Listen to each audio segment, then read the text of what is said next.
Today we're taking a deeper dive into the restoration of this historic structure, specifically talking about lead abatement and the process that has been gone through over the last 18 months.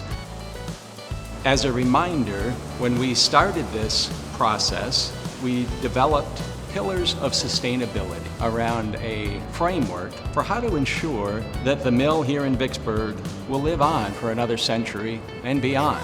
These 6 pillars started with Save the Mill. While the mill sat vacant for so many years, it gradually fell into a state of disrepair. As you can see in this old footage, every surface of the building was covered with lead paint that began peeling and coming apart. In most areas of the building, there's up to 8 layers of old lead paint. Lead paint is dangerous for everybody to be around. It can't be left in the condition it was here in the building and have it be safe for anyone to be in. So it needed to be taken care of. That's required by law.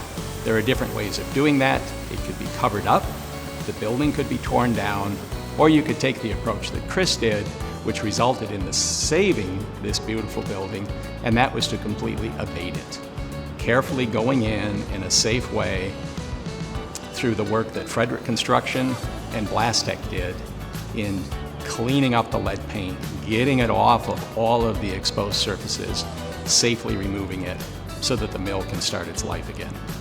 We got together with Frederick's and we said, let's do a series of mock-ups based on what we think will work. And let's catalog everything that we're doing. Media type, pressure, nozzle size, everything, so we can be scientific about it. During that process, we tried out corn cob, dry ice blasting, traditional abrasive blasting, even glass bead, all with different pressure configurations. Black Beauty was elected to use for majority of the surface area for removing the lead paint. The reason why is it cuts really well. It does a good job at stripping, and it does so without harming the substrate significantly. So it was a really good balance of production with cost. So it was good. It was a good cost-effective solution.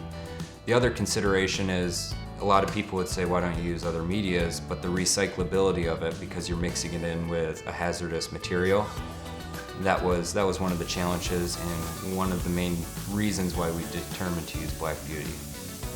It's a high-profile job that creates an energy. That's like a huge bonus going into a project when you have the crew excited and motivated to be a part of history ultimately. I mean, we'll be able to drive by this the rest of our life, and we have so many good stories and memories. To be able to preserve a building that's 100+ years old, it's cool. It closes the distance between, in time, between the people that put this thing together and us now. So all in all, the BlasTek crews removed over 400,000 square feet of lead paint from the building. As you can see behind me now, there's this beautiful structure that's safe for me to stand in, safe for people to enjoy into the future. By doing that, the mill can be saved. People will continue to come here, ensuring the viability long into the future. Thanks for joining us today for the second in our series of sustainability features here at the mill. To learn more about the project, visit us at vicksburgmill.com.